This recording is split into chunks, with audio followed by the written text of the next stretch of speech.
La collection de Louis-Antoine et Véronique Prat offre un véritable panorama du dessin français à travers des véritables chefs-d'œuvre de chacun des plus grands artistes, mais aussi de signatures moins connues. Et c'est un panorama d'une homogénéité et d'une qualité tout à fait exceptionnelle. Nous n'étions pas très collectionneurs, mon épouse et moi. Avant que nous ayons un apport d'argent, on a vendu une maison familiale et à ce moment-là, comme on avait suivi pendant 4 ans les cours de l'école du Louvre sur l'histoire du dessin, on s'est dit si on essayait nous aussi de faire une collection. On avait beaucoup entendu parler de collectionneurs pendant toutes ces années d'études. Donc on s'est dit on va se concentrer sur le dessin parce que c'était ce qu'on connaissait le mieux, ce qui nous plaisait le plus effectivement. On va essayer de se concentrer sur l'époque qu'on connaissait le moins mal, c'était le 17e jusqu'au 19e et c'était l'école française parce qu'on était au fond imbibé dedans depuis notre naissance puisqu'on est français. La collection Prat avait déjà été montrée au Louvre il y a 25 ans. C'était la première fois d'ailleurs que le Louvre présentait une collection particulière. Mais depuis, la collection s'est beaucoup enrichie.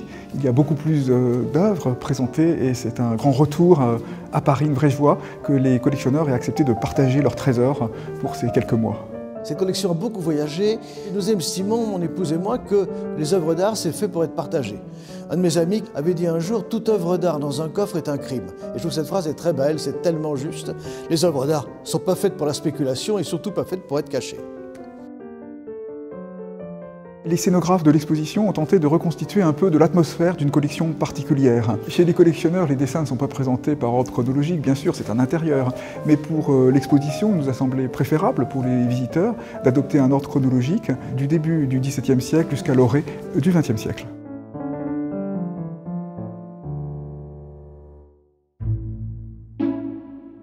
Notre XVIIe siècle français commence en fait à Rome, avec une génération d'artistes. Il y a beaucoup voyagé, voire même a passé l'essentiel de sa vie, comme Nicolas Poussin, le plus grand artiste de l'époque, dont 2 dessins sont présentés, mais aussi des œuvres d'artistes comme Simon Vouet, François Perrier, qui ont passé de longues années en Italie, où ils ont beaucoup appris avant d'importer leurs découvertes, leurs trouvailles à la cour de Louis XIII ou de Louis XIV. Ces artistes ont vraiment puisé beaucoup de leur inspiration dans le modèle italien. Ils ont appris à maîtriser les grands décors, notamment, facultés qui seront tellement utilisées ensuite par Louis XIII, Richelieu et Louis XIV pour le grand chantier versaillais.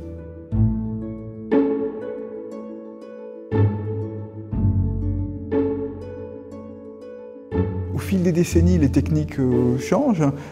Watteau, par exemple, va utiliser beaucoup ce qu'on appelle la sanguine et les 3 crayons. Et ces dessins en couleur vont avoir la faveur des artistes du XVIIIe siècle, alors que dans le début du néoclassicisme, un artiste comme David va davantage revenir à la pierre noire, ou d'autres se focaliseront sur l'encre.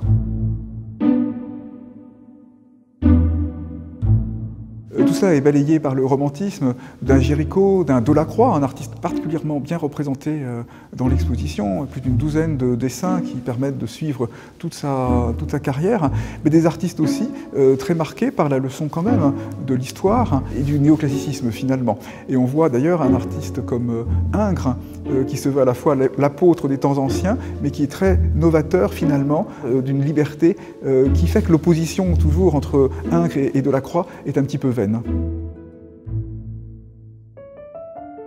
Dans la seconde moitié du XIXe siècle, on oppose souvent les modernistes et les académiques.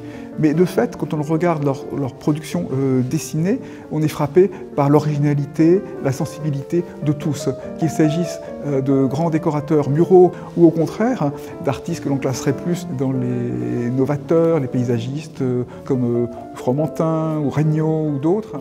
Ce qui émerge aussi en cette fin du XIXe siècle, c'est le symbolisme, l'échappée vers l'irréel, l'onirisme, illustré aussi par ces dessins d'écrivains. D'une part, Victor Hugo, bien sûr, auteur de plus de 4000 dessins, ces bourgs allemands, ces bords du Rhin, ces scènes de tempête dans lesquelles on est pris, et puis des raretés, 2 dessins par exemple de Baudelaire, dont il ne reste qu'une trentaine, dessins très émouvants, portrait de sa maîtresse Jeanne Duval.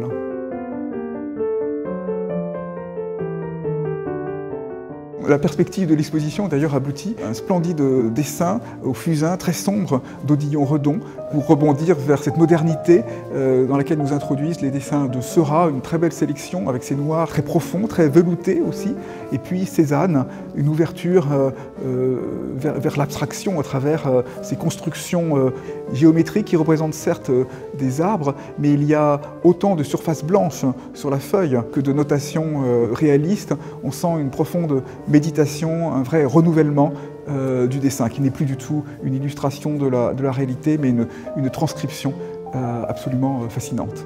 Il y a des artistes qui sont très bien représentés dans cette collection parce qu'on trouve plus facilement des œuvres importantes et intéressantes d'eux que d'autres artistes. Alors le hasard joue évidemment un grand rôle et on me demande souvent quel est le dessin que je préfère et je réponds toujours que c'est plutôt celui que j'ai pas encore, c'est le prochain. Voilà. Le dessin, c'est le premier jet d'une idée pour un artiste.